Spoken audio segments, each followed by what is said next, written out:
What is going on, everyone? Welcome into Big Time Football Talk. Brandt Parshall here. So I want to say thanks again. I appreciate all the great comments, the great feedback. All that is just means the world to me, and it's what keeps this podcast rolling. So I want to get into 5 things that must happen for the Michigan Wolverines this year in order to win the Big Ten championship. The Wolverines, it's been 15 years since they last won the Big Ten. 2004, their last championship coming. So let's get into it. Number 1, McCaffrey or Milton must become the leader of the team. And that's partly why I'm leaning towards McCaffrey, because Harbaugh said that McCaffrey is a natural leader. But even if it's Milton, I don't know what his personality is, but he must become a leader of the team. And also, so this should be kind of point 1A, 1B. They need to become consistent throwing the ball. You've seen Michigan, even Shea Patterson, Wilton Spate, they have not had a lot of consistency throwing the balls.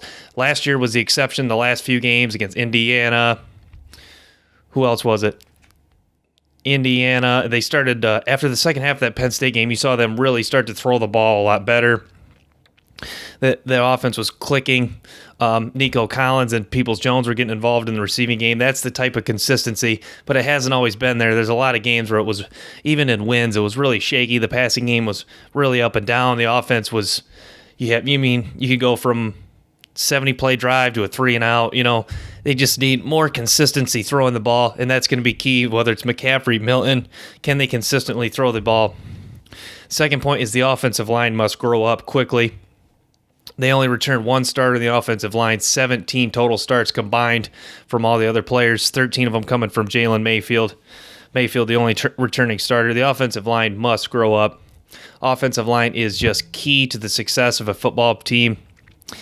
In Michigan, with a new quarterback, getting them time to throw is going to be key. And week 1, the Washington Huskies are a team that's going to be a little tougher up front defensively in their defensive front.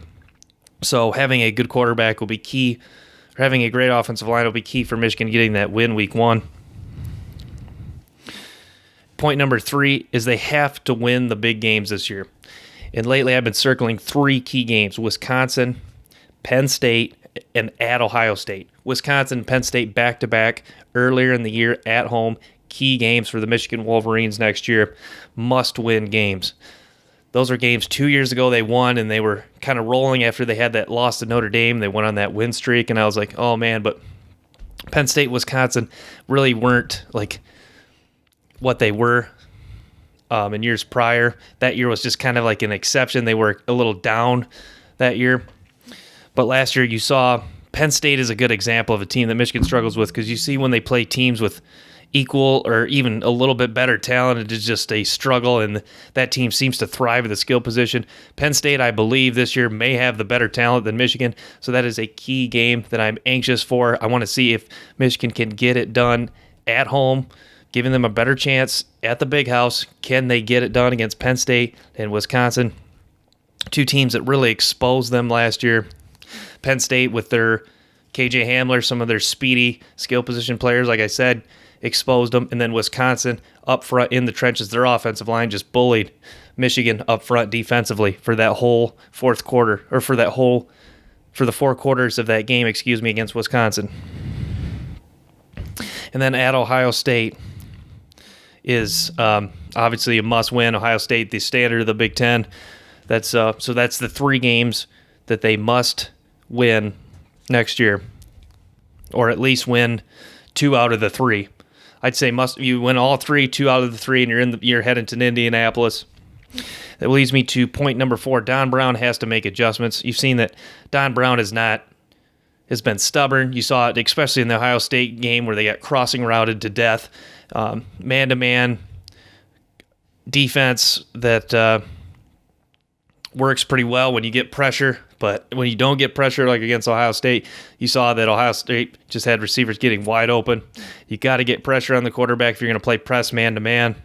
And Don Brown, so he's going to have to come up with more creative ways to try to stop Ohio State's offense, because, with Fields and Ryan Day there, they're not going anywhere. And Ohio State is going to be a tough team. Doesn't make it any easier at Ohio State next year. And then that leads me to my next point. Michigan has got to believe that they can beat Ohio State. Harbaugh's got to change his whole approach against the way he goes about preparing for the Ohio State game. They need to take extra steps, special plays, scout Ohio State more during the season. But, I mean, at this point, it's going to be harder to get your message across that you need to prepare harder for them next year at this point. But they have to do something, and it starts with believing when you roll into Columbus that Saturday after Thanksgiving that you truly can believe through preparation that you can beat Ohio State. And that's going to be the key. But those are the 5 main reasons I have outlined for Michigan football. You could argue a few more, but I think if these 5 things happen for Michigan, I see them playing in Indianapolis next year. Thanks for tuning in to Big Time Football Talk. Make sure to follow me on Twitter at BigTimeFootball5. And make sure, let's get some discussion going in the comments, guys. I'll post a question in the comments, and you guys can just feel free to comment on that or leave your own comment, whether you liked this video, enjoyed it, or any recommendations or suggestions. Thanks for tuning in to Big Time Football Talk. Peace.